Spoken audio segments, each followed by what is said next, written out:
Donc ce message s'intitule « Les clés du royaume ». Il fait partie d'une série sur l'autorité du croyant que nous avons besoin de réaliser plus que jamais. Quelle est l'autorité que nous avons et comment nous pouvons faire finalement ce que Dieu nous dit que nous pouvons faire. Nous ne sommes pas là pour chercher des moyens de soutirer de la puissance à Dieu pour notre propre usage et pour faire comme si on était Superman.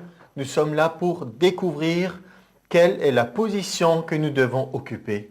Sur terre, rien de moins que ça. Le sens de notre existence. Pas seulement être heureux d'être enfant de Dieu, mais plus que ça. Réaliser que nous avons quelque chose à faire. Alors, nous avons parlé déjà de la souveraineté de Dieu pour établir où était le siège de l'autorité. Où est-il? C'est le trône de Dieu. Voilà, c'est là où Dieu est. C'est de là que vient toute autorité. Notre verset de base, que je vais toujours rappeler pour que ça soit bien équilibré, c'est Romains 13, 1. Que toute personne soit soumise aux autorités supérieures, car il n'y a point d'autorité qui ne vienne de Dieu. Et les autorités qui existent ont été instituées par Dieu. Et toute personne qui ne veut pas se soumettre à Dieu montre par là sa nature de rébellion. Le rebelle par excellence étant Satan, qui s'appelait avant Lucifer, et tous ceux qui le suivent, la Bible les appelle les fils de la rébellion. Alors, c'est peut-être pas très flatteur pour nous d'être identifiés aux fils du diable, les fils de la rébellion, mais la réalité, c'est ce que nous étions tous avant d'être transportés dans un nouveau royaume, qui est le royaume de Dieu, où ces choses veulent de nouveau se mettre en place, avec une autorité de Dieu connue et exercée, avec une soumission volontaire, parce qu'on sait que c'est le meilleur pour nous, et où nous découvrons maintenant que non seulement Dieu règne, qu'il est souverain, qu'il a toute puissance et toute autorité, mais nous découvrons que nous, ses enfants, il nous rend parfaitement participants à tout ce qui se fait sur terre. C'est pas peu de choses, hein. C'est vraiment exaltant. Quand l'apôtre Paul nous appelle les ambassadeurs de Christ, les ambassadeurs, ce sont les personnages de plus haut rang qui existent. On envoie les meilleurs pour être ambassadeurs. Pas ceux dont on veut se débarrasser, on ne sait pas quoi en faire. On va en faire un ambassadeur. On envoie les meilleurs. Ce sont des gens qui sont instruits, qui sont éduqués, qui ont une certaine classe et qui représentent un pays. Et nous représentons le royaume de Dieu sur terre. Alors, nous avons vu le siège de l'autorité. Nous avons vu où s'exercent ces autorités. Aux portes, les portes étant des lieux de passage d'un endroit à l'autre, là s'exerce l'autorité. Il existe toutes sortes de portes spirituelles, on ne va pas faire résumé de tout ça. Et donc, la dernière fois, nous avions aussi un message sur le fait de ne pas craindre l'avenir. Qu'est-ce que ça vient faire là-dedans? Si nous sommes paralysés par la peur, on ne pourra jamais rien faire pour Dieu. Il fallait que nous réalisions que Jésus a triomphé de la mort, et que nous n'avons plus rien à craindre parce qu'il est vivant. Et ça, il nous le dit dans Apocalypse au chapitre 1 et au verset 18. « Je suis le premier et le dernier et le vivant. J'étais mort et voici, je suis vivant au siècle des siècles. Je tiens les clés de la mort et du séjour des morts. » Il y a des gens qui ont peur de la mort pendant toute leur vie, ils ont peur de la mort. Mais Jésus dit, moi je suis maintenant quelqu'un qui est triomphé de tout ça. Et juste avant, l'apôtre Jean, quand il a eu cette vision de Jésus tel qu'il est maintenant, qu'est-ce qui s'est passé? Il s'est écroulé, il n'avait plus aucune force, il s'est écroulé, et il était, comme certains disent, sans vie, comme mort. Il avait tellement peur de ce qu'il voyait, on peut dire toutes ses forces physiques avaient lâché. Première chose que Jésus lui dit, ne crains point. Il lui dit, verset 7, il pose sa main droite sur lui, verset 17, pardon, et dit, ne crains point, je suis le premier, le dernier, le vivant. N'aie pas peur. Et quand Jésus dit, n'aie pas peur, c'est pas juste un bon conseil ou une petite tape dans le dos en disant, tout va bien, mais c'est plus que ça.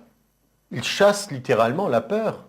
Vous savez, comme Jésus, quand il a agi dans les évangiles, Et il nous a dit à un moment, on l'a amené vers la belle-mère de Pierre, il a menacé la fièvre est partie. Il s'adressait littéralement aux maladies ou comme aux esprits méchants, ou ça peut être d'autres choses. Ici, c'était la crainte. Il dit, ne crains pas. Et il se révèle tel qu'il est. Donc ça, c'était par rapport à la crainte. Et maintenant, nous avons déjà lu ce dont nous allons parler aujourd'hui. Je tiens les clés. Jésus tient les clés. Et nous avons vu déjà que non seulement il a reçu tout pouvoir et toute autorité, et ici il a reçu les clés, mais il dit allez, faites quelque chose en mon nom. Et on va voir ce qu'il nous dit ce matin. Parce que même si nous connaissons la porte, même si nous savons que nous sommes censés exercer l'autorité, à quoi sert-il d'être devant une porte, de savoir que c'est la bonne porte, c'est là que je dois passer et que je voudrais entrer, si elle est fermée à clé et que vous n'avez pas la clé? On peut dire, j'ai tout compris, j'ai l'autorité, la porte est là, je suis devant, je n'ai pas peur, je veux rentrer, mais je n'ai pas la clé. Je ne sais pas comment faire. Donc, il est nécessaire pour nous de réaliser qu'il y a des clés. Autrefois, on parlait dans le passé historique, des fois quand des villes étaient gagnées par un ennemi, alors il y avait des gens de la ville qui sortaient, qui remettaient les clés. C'était une façon officielle de se rendre, de montrer que l'autorité a été transférée. Vous vous rappelez de certains épisodes peut-être historiques comme ça? On peut dire il existe toujours encore grandement actuellement cette notion de clé. Elle est présente partout. Nous sommes au XXIe siècle. Nous sommes dans un siècle d'informatique et de technologie. Et on a déjà vu qu'il y avait une autorité au niveau de l'Internet concernant des portails. Il y a des portes par où passent des informations par milliards à chaque seconde qui passe. Il y a toutes sortes d'informations qui circulent. Et il y a aussi des clés. Il y a des mots de passe. Il y a des codes d'accès. Vous l'avez ou vous ne l'avez pas, sinon vous ne passez pas. Donc nous comprenons cette notion. Nous n'aurions peut-être plus l'idée de la vieille clé comme autrefois, forgée avec lourde, qui actionne un verrou ou que sais-je. Mais nous pouvons comprendre avec d'autres idées si nous n'avons pas le code d'accès, si nous n'avons pas le mot de passe, si nous n'avons pas la clé, il n'y a rien qui se passe. On ne peut pas y aller. Et alors tous les mystères, et maintenant ces magiciens des temps modernes qui trouvent les mots de passe. Alors vous avez peut-être déjà une fois vu un film ou une série, ils n'arrivent pas à trouver le mot de passe. Et alors vient ce super crack de l'informatique, on ne sait pas comment, mais en quelques secondes, ils trouvent le mot de passe parmi des millions de possibilités. Et ça, c'est toutes ces histoires, ces fictions qui nous font, entre guillemets, rêver, parce qu'il y a quelque chose, le proverbe déjà de Salomon, il y a des milliers d'années, il parlait du pain du mystère. L'homme, l'être humain, est toujours attiré par le mystère, ce qui est caché, ce qui est secret. On aimerait savoir. Pas sûrement on est curieux, tout le monde est un peu attiré par... Et alors vous voyez fleurir aussi dans nos littératures chrétiennes, des fois, les clés qui vont vous permettre de faire ceci, les secrets spirituels qui vont vous permettre de comprendre cela. Et alors tous ces titres de livres, moi j'ai rien contre, de dire si on veut faire un livre, il faut qu'on ait envie de lire, donc il faut faire une bonne couverture, il faut faire un titre accrocheur. Mais il y a une attirance de l'homme vers ces choses mystérieuses. On aimerait savoir ce qui se passe de l'autre côté. Alors certains disent des fois, mais oui, mais on ne sait pas. Jamais personne n'est revenu. Ben si, Jésus est revenu. Il était de l'autre côté et il est revenu. Et il a dit, je suis le vivant. Je suis le premier, le dernier et le vivant. Et moi, je sais ce qui se passe. Et je vous annonce des choses. Donc nous pouvons avoir des clés. Il a les clés. Il a pris les clés. Il détient les clés, et maintenant, ce qui est merveilleux, c'est qu'il nous donne les clés. C'est écrit quelque part dans la Bible, ça? Que Jésus nous donne les clés? Oui? C'est écrit ou pas?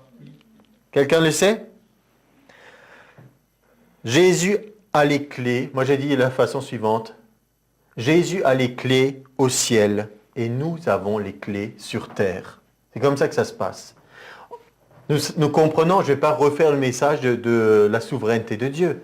Tout pouvoir a été donné à Jésus dans le ciel et sur la terre. Et au moment où il a dit « Allez, faites en mon nom », ça veut dire qu'il a délégué pour que nous agissions ici-bas.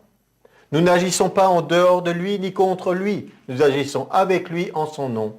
Nous, on n'a pas de choses à faire au ciel puisqu'on est placé ici-bas. Et lui, quand il veut faire quelque chose sur terre, il veut passer par son Église. Et c'est pourquoi, lui qui a dit « Je tiens les clés », il dit à Pierre, Matthieu 16, 19, « Je te donnerai les clés du royaume des cieux. Ce que tu lieras sur la terre sera lié dans les cieux. Ce que tu délieras sur la terre sera délié dans les cieux. » Alors, est-ce que tu as les clés? Je pose la question, toi qui m'écoutes ou qui êtes là, est-ce que tu as les clés? Parce qu'ici il dit « Je te donne les clés ». Alors quelqu'un pourrait dire « Oui, mais c'est pas moi, il les a données à Pierre. » D'accord? Et il y a longtemps, moi je dis « Jésus te les a données ». Il te dit « Je te donne les clés ». Mais il y a une différence entre le fait que Jésus te les donne et que toi tu les reçoives. Si quelqu'un te tend un trousseau de clés et dit « Voilà, c'est ma voiture, elle est sur le parking », tu peux la prendre. Mais s'il te tend la main et il y a les clés dans sa main, mais que toi tu ne les saisis jamais, ça ne pourra jamais se passer. À un moment donné, il faut dire « J'accepte ». Donc il ne faut pas avoir peur. Il ne faut pas avoir peur en disant « Si je raye sa voiture, il ne va pas être content, je préfère ne pas l'emprunter ». De peur qu'il arrive quelque chose. Mais c'est exactement la même chose, c'est juste une illustration. Ici, il est dit « Je te donnerai les clés du royaume ».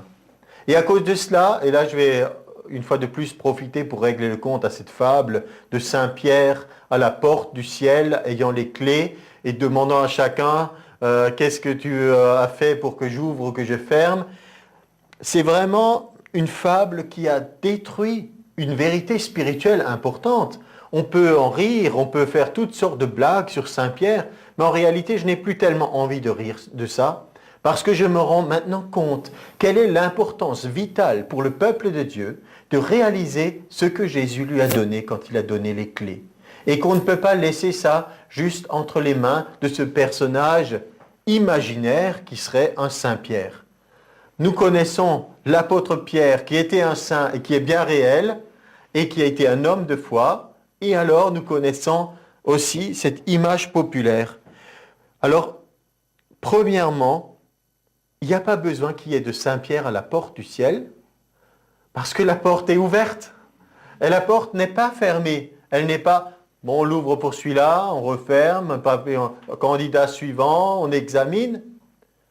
Nous avons un message puissant, c'est de dire aux gens, c'est pas après que ton accès au ciel sera déterminé, c'est maintenant. Ce n'est pas après la mort, quand tu es mort, tu t'en vas et tu te retrouves devant la porte et on te demande est-ce que tu veux rentrer ou pas, ou qu'est-ce qui se passe. C'est trop tard, c'est terminé. Rien que ça, c'est déjà important pour nous de replacer les choses dans leur réalité. Il n'y a pas quelque chose qui se détermine après. Ton accès au ciel se détermine maintenant, ici-bas, avant que tu sois mort. Et quand c'est décidé ici-bas, tu peux aller directement au trône de Dieu. Il n'y a plus de porte, ce n'est pas fermé, le chemin est ouvert, Jésus l'a ouvert. Il y a un accès direct jusqu'au sanctuaire. Quand on se rend compte, que ce soit volontairement ou involontairement ou par des blagues, de millions de gens qui ont été intoxiqués par toutes sortes de fables et de choses qui ne sont pas vraies, on se rend compte aussi quel est notre privilège et responsabilité de rétablir certaines choses. Mais, gloire à Dieu, alléluia, le ciel est ouvert, la porte n'est pas fermée, et les clés, c'est autre chose qu'une espèce de chose bizarre d'une porte qui serait fermée.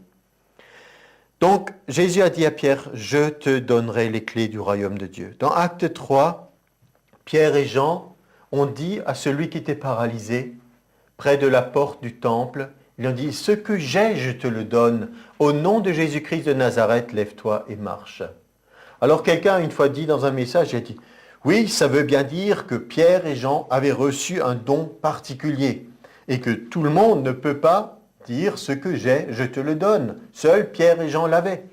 Quel est le don qu'ils ont utilisé? Ils ont utilisé le nom de Jésus. Alors, si vous n'avez pas tout le monde le nom de Jésus, c'est qu'il y a un problème. C'est justement le nom de Jésus qui change tout. Il n'est pas donné à quelques-uns seulement. Nous avons le droit de nous emparer par la foi de toutes les promesses de la parole de Dieu. Et je dis bien toutes les promesses. Et nous ne devons pas être attentifs à ces gens qui veulent, chaque fois que vous avez une bonne parole de Dieu, une bonne promesse, ils veulent vous voler en disant « Oui, mais ça, tu ne peux pas le croire, parce que ça, c'était pour les Juifs, et ça, c'était pour un tel, et ça, c'était pour un tel, ça, c'était pour telle période, maintenant, ça s'est passé. » Non, les paroles de Dieu sont vivantes et elles sont pour maintenant. Vous pouvez vous en emparer si vous en avez besoin. Je prends un exemple qui va nous éclairer sur ça dans Ésaïe 49, 6.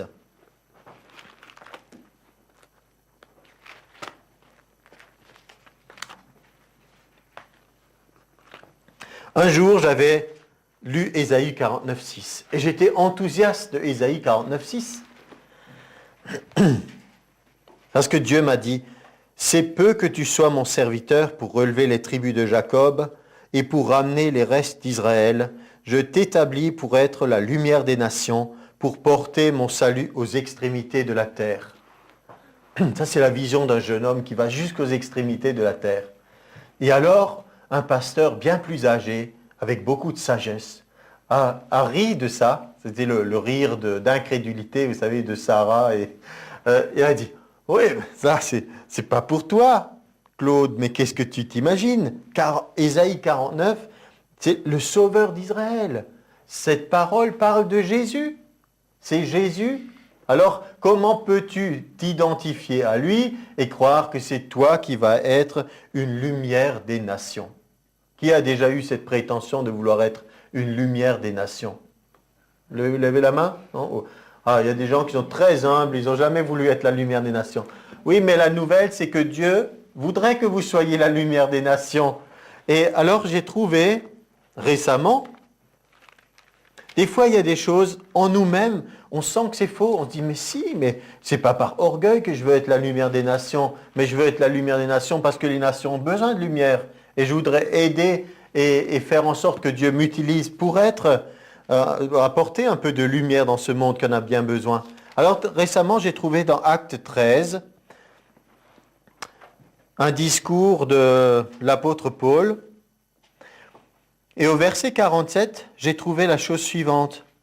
« Car ainsi nous l'a ordonné le Seigneur, je t'ai établi pour être la lumière des nations, pour porter le salut jusqu'aux extrémités de la terre. » Et ça m'a vraiment secoué de lire ça, parce que on pourrait dire, mais Paul, toi qui connaissais si bien la Bible, tu sais pas que ce texte parle de Jésus, le Sauveur d'Israël? Comment peux-tu t'identifier, toi, Paul et Barnabas, à ce texte qui parle de Jésus? Alors, non seulement Paul savait parfaitement de quoi parlait le texte prophétique, mais il avait très bien compris, non seulement que lui aussi et Barnabas faisaient ce travail d'être lumière des nations, mais si vous avez bien lu avec moi, il va même plus loin. Qu'est-ce qu'il a dit au début? Car ainsi nous l'a ordonné le Seigneur.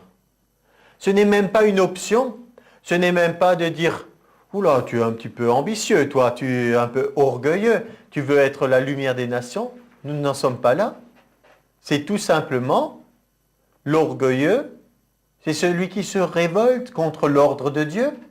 Si Dieu ordonne et dit « Je t'établis pour être lumière des nations » et toi tu dis « Non, non, non, moi je ne veux pas de ça, hein, c'est beaucoup trop grand, moi je veux juste une toute petite lumière qui brille localement ». Non, nous devons en réalité réaliser qu'est-ce que Dieu veut. Sa volonté, ce qu'il nous ordonne, c'est d'être la lumière des nations. Est-ce que ça vous donne maintenant un éclairage sur Matthieu 16, 19? Quand Dieu dit à Pierre, je te donnerai les clés du royaume des cieux, qu'est-ce que ça veut dire pour nous? Que moi, en tant que croyant, je suis totalement identifié à Pierre, qui n'est pas à ce moment-là ni apôtre de Rome, ni pape, ni je ne sais quoi d'autre. Il est quoi? Un disciple. J'ose même dire un disciple comme vous et moi, auquel Dieu donne une mission. Et cette mission de recevoir les clés du royaume et de s'en servir est donnée maintenant à tout le monde. Puisque nous sommes un peuple de rois et de sacrificateurs. Il n'y a pas, et ça j'aime à le répéter, il n'y a pas de clergé dans l'Église du Nouveau Testament. Il n'y a pas de prêtres dans le sens, une partie du peuple sont des élus, des prêtres, des spéciaux, et les autres, c'est chrétiens de deuxième catégorie ou troisième ou que sais-je encore. Il y a un seul peuple de rois et de sacrificateurs.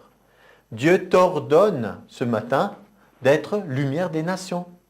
En fait, quand il ordonne, quand il donne un ordre, ça ne veut pas dire je mets la pression sur toi. Ça veut dire je te rends capable. Je te fais un cadeau. Je te donne un privilège. Tu peux être la lumière des nations. N'est-ce pas merveilleux? Regardons ensemble encore. Nous sommes toujours dans cette idée. Jésus a les clés au ciel. Nous avons les clés sur la terre. Il a transféré une partie de l'autorité qui s'exerce sur nous. Parce que celui qui a la clé, il a l'autorité. Il peut exercer l'autorité. Sinon, vous pouvez être motivé, vous pouvez être à la bonne porte, on a vu tout ça, et la porte est fermée, elle est fermée. Mais il y a une clé qui nous est donnée. Maintenant, le mot clé n'est pas toujours utilisé dans la Bible, ni trop souvent, mais il y a d'autres choses qui ont attiré mon attention, qui ressemblent à des clés. Dans Apocalypse chapitre 5, nous lisons au sujet d'un livre qui est scellé. Il y a un sceau sur le livre. Le livre, à l'époque, c'était des rouleaux. Et sur ces rouleaux, des fois, on mettait un cachet ou on mettait une cordelette qui était cachetée. Et donc, ce livre était fermé. Et spécialement que vous ne pouviez pas l'ouvrir et le refermer. On voyait que c'était fermé. C'est comme si vous ouvrez, ça c'est pas bien, mais si vous ouvrez du courrier qui ne vous est pas destiné, si vous voulez refermer l'enveloppe, on peut peut-être remarquer que ça a été déchiré parce que vous ne pouvez plus parfaitement le recoller comme c'était. C'est un petit peu l'image. Il y a donc un livre qui est fermé. On peut dire fermé à clé dans Apocalypse au chapitre 5. On va lire tout ça. Puis je vis dans la main droite de celui qui était assis sur le trône un livre écrit en dedans et en dehors, scellé de 7 sceaux. Puis je vis un ange puissant qui criait d'une voix forte, « Qui est digne d'ouvrir le livre et d'en rompre les sceaux ?» Personne dans le ciel, ni sur la terre, ni sous la terre ne put ouvrir le livre, ni le regarder. Je pleurais beaucoup de ce que personne ne fut trouvé digne d'ouvrir le livre, ni de le regarder. Et l'un des vieillards me dit, « Ne pleure point, voici le lion de la tribu de Juda, le rejeton de David, a vaincu pour ouvrir le livre et ses 7 sceaux. » Je vis au milieu du trône des 4 êtres vivants, et au milieu des vieillards un agneau qui était là comme immolé. Il avait 7 cornes et 7 yeux, qui sont les 7 esprits de Dieu envoyés par toute la terre. Il vint et il prit le livre de la main droite de celui qui était assis sur le trône. Quand il eut pris le livre, les 4 êtres vivants, les 24 vieillards se prosternèrent devant l'agneau, tenant chacun une harpe et des coupes d'or remplies de parfums, qui sont les prières des saints. Et ils chantaient un cantique nouveau en disant, « Tu es digne de prendre le livre et d'en ouvrir les sceaux, car tu as été immolé, et tu as racheté pour Dieu, par ton sang, des hommes de toute tribu, de toute langue, de tout peuple et de toute nation. Tu as fait d'eux un royaume et des sacrificateurs pour notre Dieu. » C'est ce que nous sommes en train de dire. Un royaume et des sacrificateurs pour notre Dieu. Vous avez lu avec moi? C'est ça qu'il voulait faire. C'était son objectif. Il voulait faire de nous un royaume et des sacrificateurs pour notre Dieu. Et qu'est-ce qu'il est dit? Et ils régneront où? Sur la terre. Comprenez bien que nous avons été habitués par nos enseignements, entre guillemets classiques, tout n'est pas mauvais, bien sûr, on a entendu beaucoup de bonnes choses, mais on a été beaucoup enseigné sur le fait que Dieu voulait régner. Mais ici, il nous est dit que Jésus s'est fait un royaume avec nous pour que nous régnions. Il n'est pas dit pour que lui puisse régner sur nous, pour que nous régnions. Ça veut dire que un roi, quel que soit son pouvoir, quelle que soit son autorité, qu'est-ce qu'il fait pour régner dans le naturel? Il délègue, il a son administration, il a des personnes de toutes sortes de catégories et de rangs d'autorité. Et s'il veut exercer son royaume ou s'il veut gérer son empire qui s'étend, il faut que tout soit bien structuré, qu'il y ait des délégations et que ça aille jusqu'au bout du dernier village qui est peut-être très éloigné de la capitale. Ça, c'est des choses que nous comprenons dans le naturel. Dieu n'est pas limité, il peut être partout, il pourrait exercer son autorité et il le fait en réalité. Mais nous avons besoin quand même de réaliser qu'ici, il est écrit « Ils régneront sur la terre ».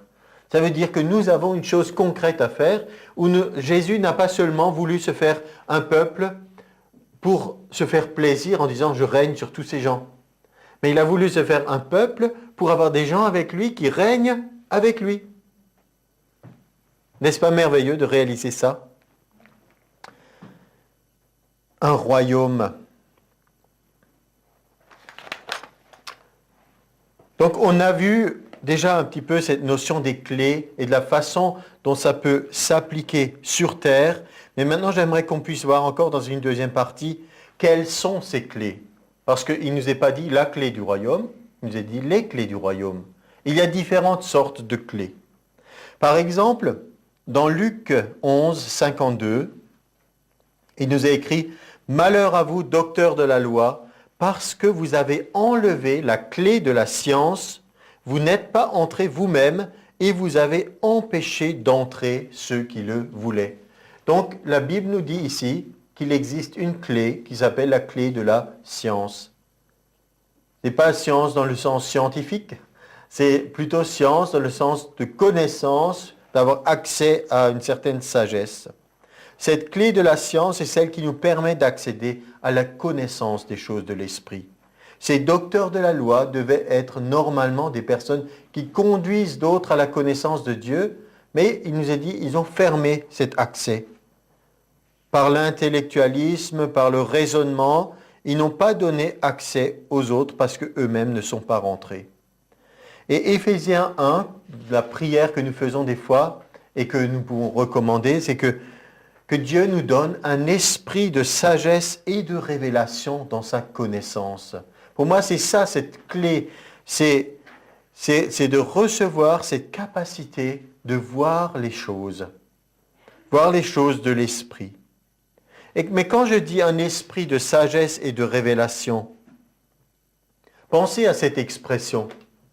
Parce que dans le corps de Christ, ceux qui se sont réveillés par rapport à l'autorité du croyant, qui ont réalisé qu'il y avait des choses à faire par rapport aussi aux mauvais esprits, à leurs agissements, on a des fois utilisé l'expression lier et délier. On a lié des démons, on a dit voilà, on lie un esprit de ceci, cela, je ne critique pas. Mais j'ai vu aussi des choses se faire où des gens ont dit voilà, il ne faut pas seulement lier, mais il faut aussi délier. Alors nous délions un esprit, j'avais entendu d'une femme de pasteur, nous délions un esprit d'amour. Vous ne pouvez pas délier un esprit d'amour. Ça part d'un bon sentiment, on veut lier et délier, on veut rentrer dans des choses spirituelles, mais vous ne pouvez pas, parce que ce serait quoi cet esprit? Il n'y a qu'un seul esprit qui est l'esprit de Dieu, qui communique l'amour. L'amour de Dieu est répandu dans nos cœurs par le Saint-Esprit.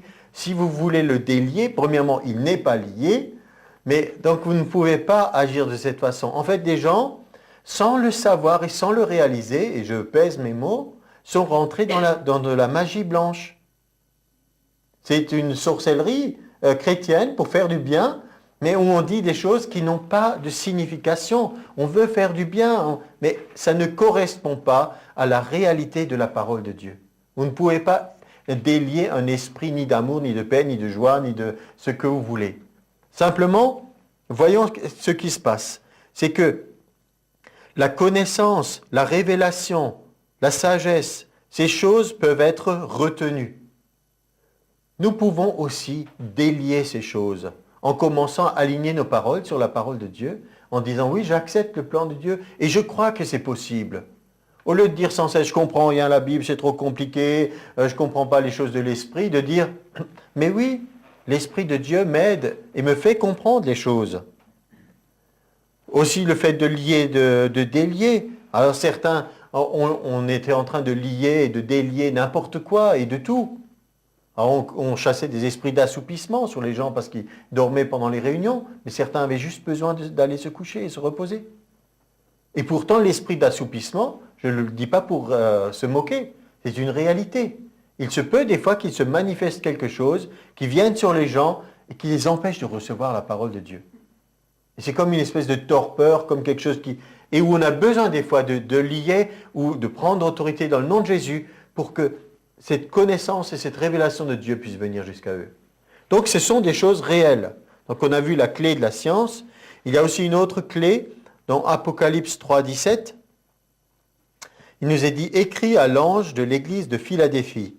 Voici ce que dit le saint et le véritable, celui qui a la clé de David, celui qui ouvre et personne ne fermera, celui qui ferme et personne n'ouvrira. » Alors, quelle est cette clé? Il nous est dit ici, la clé de David. David avait une clé spéciale. C'est une clé prophétique qui a été donnée et qui a été appelée de ce nom, la clé de David, parce qu'il y a eu une promesse qui a été faite à David, que de lui sortirait le Messie, et que le Messie serait un descendant de David. Qu'est-ce que fait cette clé? Cette clé ouvre la porte du salut. On a vu l'autre fois, dans le psaume, il est dit, il y a une porte du salut qui va s'ouvrir. Et cette clé de David, c'est celui qui est le saint et le véritable qui le reçoit. Et c'est un rappel du passage prophétique de Ésaïe 22, 22. « Je mettrai sur son épaule, le Messie, il aura sur son épaule la clé de la maison de David. Quand il ouvrira, nul ne fermera. Quand il fermera, nul n'ouvrira. » C'est une clé qui ouvre la porte du salut et aussi, ça fait référence à la porte de la foi dont les apôtres ont parlé. Ne fais pas de rappel constamment sur ce que nous avons déjà vu. La porte de la foi, c'est ce qu'ils ont dit dans les Actes des Apôtres. La porte de la foi était ouverte aux nations. Et la clé de David, ce n'est pas quelque chose de mystérieux ou de bizarre. C'est simplement le fait d'ouvrir et de donner la capacité à toute personne de réaliser qui est Jésus, le Messie, et de pouvoir par la foi passer cette porte et rentrer dans la famille de Dieu. Puis nous venons à nos clés dont nous avons déjà parlé dans Matthieu 16, 19. « Je te donnerai les clés du royaume des cieux. Ce que tu lieras sur la terre sera lié dans les cieux. Ce que tu délieras sur la terre sera délié dans les cieux. » Et cette fois-ci, il y a quelque chose de particulier dans le fait de lier et délier, qui, là encore, ce n'est pas que je veux enlever quelque chose de la profondeur de cet enseignement sur les clés du royaume, mais je voudrais un peu démystifier, ne pas dire c'est des choses tellement compliquées, complexes, super spirituelles, qu'il n'y a qu'une toute petite partie de personnes qui peuvent comprendre. Les clés du royaume, ce n'est pas tellement compliqué que ça. Pierre était en train de dire quoi? Quand Jésus lui a posé la question, « Qui es-tu » il a dit, « Tu es le Christ, le Fils du Dieu vivant. » Et Jésus lui a répondu, « Tu es heureux, Simon, fils de Jonas. Tu viens de recevoir de mon Père céleste quelque chose, on parlait de la clé de la science, tu viens de recevoir une révélation. C'est mon Père qui t'a donné cette révélation.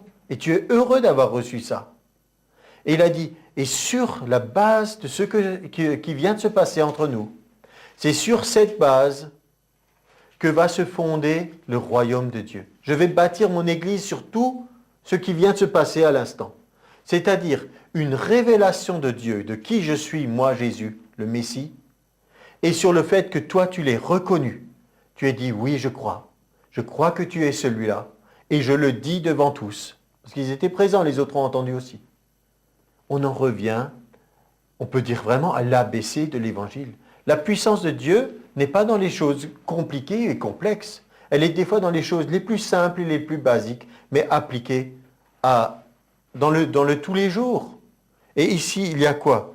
Une révélation que les clés du royaume des cieux, c'est d'entendre quelque chose de la part de Dieu, réaliser ce que c'est, et se mettre d'accord avec ça, et le déclarer. Donc, c'est là que nous avons cette différence dans le grec. Chez nous, des fois, on le lit, tu es pierre et sur cette pierre, je bâtirai mon église. Certaines versions ont voulu donner la nuance en disant, tu es pierre et sur ce roc, je bâtirai sur mon église, pour dire, c'est pas sur Pierre, l'homme, que l'église a été bâtie, mais sur le rocher de la révélation que Jésus est le Christ. C'est sur ça que l'église sera bâtie. Donc, en aucun cas sur une personne. Il n'y a pas cette volonté de Dieu de faire chaque fois des différences entre ses enfants, de dire celui-là c'est vraiment un numéro spécial, j'ai un dessin spécial, et toujours de découper encore le corps. Alors, il y a ceux qui annoncent, il y a des ministères spéciaux parce que vous êtes une femme, il y a un ministère spécial parce que vous êtes un jeune, ministère spécial parce que vous êtes un enfant, un ministère spécial parce que vous êtes âgé. Chacun est utilisé par Dieu à la place où il est et avec ses capacités. Mais il n'y a pas une volonté délibérée de découper le corps de Christ. Et il y a des choses qui peuvent être utilisées par chacun d'entre nous si on sait s'en emparer. De la même façon que lorsque Jésus est apparu aux disciples après sa résurrection, il nous est dit dans Jean 20, 22, 23, après ces paroles, il avait dit certaines paroles, il souffla sur eux, leur dit, recevez le Saint-Esprit, ceux à qui vous pardonnerez les péchés, ils leur seront pardonnés. Et ceux à qui vous les retiendrez, ils leur seront retenus. Là encore, ce passage a été abusé fortement. Au départ, quand Jésus a dit à celui qui avait été amené dans la maison par le toit, il a dit, mon enfant, tes péchés te sont pardonnés. C'était un scandale. Qui peut pardonner les péchés si ce n'est Dieu seul ? Et ici, Jésus leur dit, cette capacité que j'ai reçue de pardonner aux gens leurs péchés, je vous la transmets, mais comment ? Pas parce que vous avez une espèce de pouvoir miraculeux ou surnaturel et que vous pouvez décider à qui vous alliez pardonner les péchés ou non, simplement parce que je vous ai donné le pouvoir d'annoncer l'évangile, de proclamer le salut, et que si vous libérez par vos paroles cette annonce de l'évangile a une puissance pour le salut de quiconque croit, les péchés leur seront pardonnés. Ce n'est pas autre chose que ça. Kenneth Hagin écrivait dans un livre, il disait qu'il avait entendu une dame qui disait d'une autre personne, en disant, de toute façon, cette personne n'ira jamais au ciel parce que je ne lui ai pas pardonné. Alors il a remis la chose en place, il a dit, non, c'est celle qui ne pardonne pas qui aura des problèmes pour aller au ciel, c'est pas l'autre. Il n'y a pas une capacité humaine de pouvoir retenir à quelqu'un le pardon des péchés. Mais vous voyez comment aussi cette notion a été utilisée par l'adversaire pour créer des systèmes religieux où une catégorie de prêtres pouvait donner l'absolution. Non, c'est par l'annonce de l'évangile qu'il y a une puissance de Dieu que les gens peuvent accéder. C'est ça les clés du royaume qui ouvrent la porte du salut. Il existe encore, je suis persuadé, beaucoup d'autres mystères dans l'univers et nous sommes loin de connaître toutes les clés. Parce que la Bible ne nous parle pas de tellement de clés de ceci, de clés de cela. Je vous en ai cité quelques-unes. Il y a encore une clé dont nous parle l'Apocalypse. Il nous est dit au chapitre 9 et verset 1 qu'à un moment, il va y avoir un ange qui va sonner de la trompette, une étoile qui était tombée du ciel, et la clé du puits de l'abîme a été donnée à cet ange. Donc il y a d'autres clés encore. Il y a beaucoup de mystères encore qui ne nous sont pas révélés. Mais nous n'avons pas besoin, pour aller au ciel, de connaître tous les mystères de l'univers. Et nous n'avons même pas besoin, pour exercer notre ministère dans l'excellence et dans la puissance de Dieu, de connaître tous les mystères. Nous avons juste besoin de connaître qu'est-ce que Dieu veut nous révéler pour aujourd'hui. Je n'ai même pas besoin de savoir déjà à l'avance pour demain ou pour dans un mois, parce qu'on ne sait même pas ce qui va être demain. Mais j'ai besoin pour aujourd'hui. Et moi, je suis persuadé, nous avons cette foi en Dieu qui nous éclaire notre chemin, pas à pas. C'est comme cette illustration que si vous êtes dans une voiture la nuit, vous ne dites pas si mes phares n'éclairent pas d'ici jusqu'à la maison, moi je ne bouge pas. Non, vous allez rouler les 50, 100 mètres ou je ne sais pas combien qui sont éclairés Et quand vous aurez fait ce chemin, vous allez vous rendre compte qu'il y a à nouveau une nouvelle portion qui est éclairée maintenant.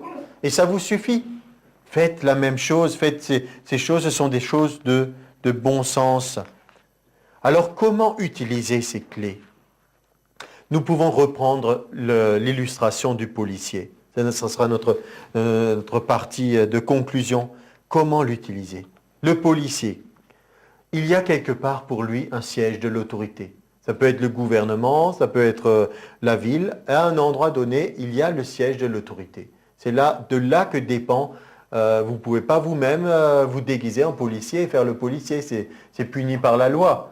Donc, vous ne pouvez être policier que si vous avez reçu le mandat de quelqu'un qui a l'autorité d'exercer ce métier. Ensuite, il y a un endroit où vous exercez cette autorité. Par exemple, prenons un carrefour. Il y a un carrefour dans la rue.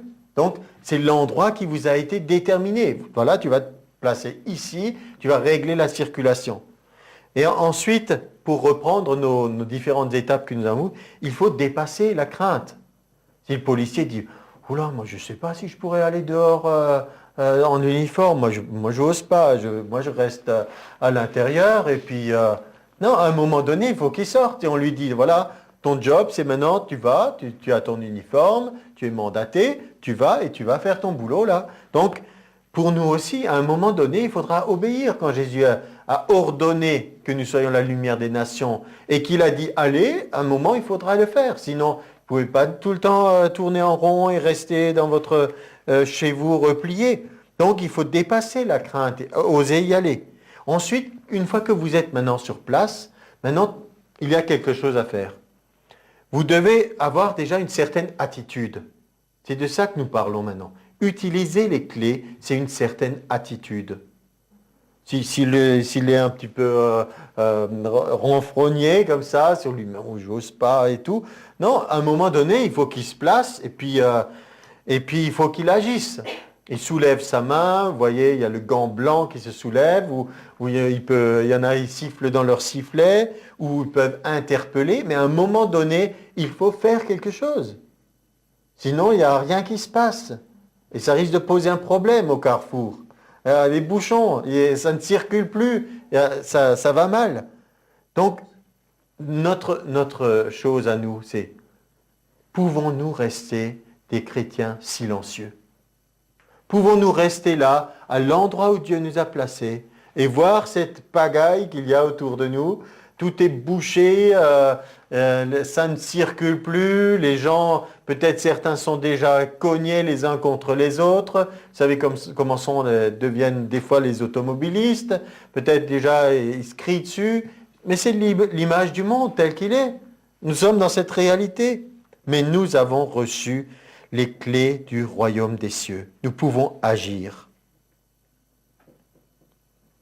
Quand il nous est dit « Je te dis, tu es Pierre, sur ce rocher je bâtirai mon église, les portes du séjour des morts ne prévaudront point contre elle », le policier, il ne se pose pas de questions en disant « Mais je suis un jeune policier, j'ai peu d'expérience ». Le fait qu'il ait son uniforme, qu'il soit revêtu, vous ne dites pas « Je refuse d'obéir à ce policier parce qu'il est un jeune policier, il n'a pas d'expérience.